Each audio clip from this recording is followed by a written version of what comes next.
We all know someone suffering from a mental illness. It could be a colleague or a neighbour. It could even be a close friend or family member.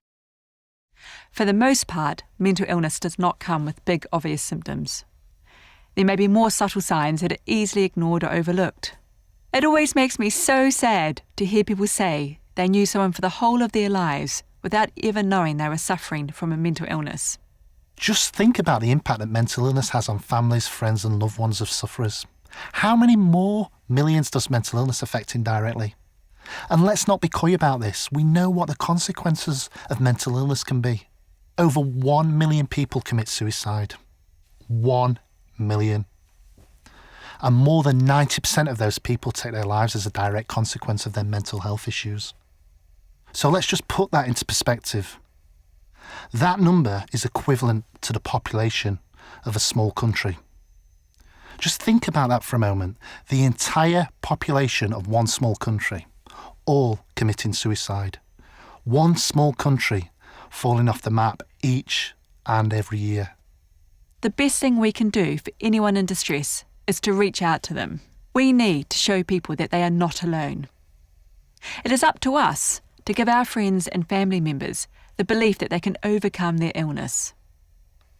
It's in our power to help our neighbours and colleagues to believe in their own ability to get better, to help them go on and lead a more contented life. The positive thing is we have the capability to do something about this. If we all just approach mental health issues in the right way, if governments around the world took more action and invested more resource, we could and we would. And we can make a huge difference to the millions of people whose lives are blighted by mental illness. How are we not talking about mental health issues more? We're talking about an illness that affects just as many people as cancer. It's an epidemic. We know that mental illness has a severe effect on the individual. It reduces a person's capacity to lead a fulfilling life at any stage of their life. It can have a detrimental effect on their ability to study, work and socialise, all important touch points in anyone's life. It's one of the scariest, loneliest, most debilitating illnesses that can affect anyone. And it really can affect anyone, anytime, anywhere. So how can we address this? What can we do as individuals? Well, the first step's really simple. We just need to talk about it. And that means being brave, it means being courageous, it means being honest and care enough to open up to each other about how we're really feeling.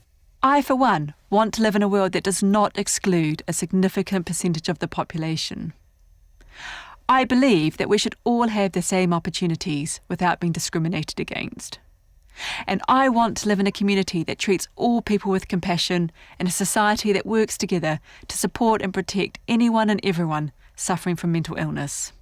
That's why it's so important to talk openly and honestly about mental health issues with our family, our friends, and our children.